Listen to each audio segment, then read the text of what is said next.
This is grade 5, module 6, lesson 17, and the objective in this lesson is to draw symmetric figures using distance and angle measured for the line of symmetry, or from the line of symmetry. So we're going to be looking at homework problem number 1, and it says draw to create a figure that is symmetric about DE, so line DE, and line DE is right here.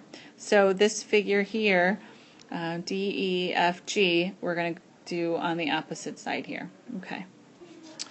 So to do this, I made some new points here, and let's just call it D, E, F, G. Let's make this H, and I'm going to make this one I.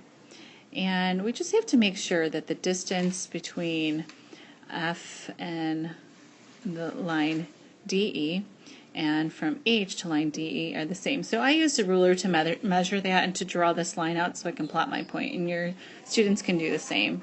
The same goes for the distance between G and the line DE.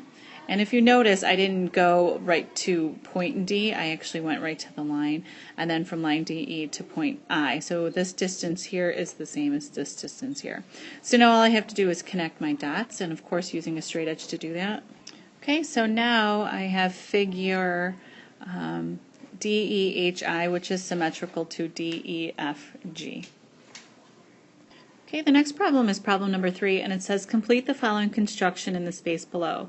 So plot 3 non-collinear points G, H, and I. So let's do that first. Okay, so here are the 3 points, and then I already had I went ahead and I drew line segments GH, and let's make this arrows here.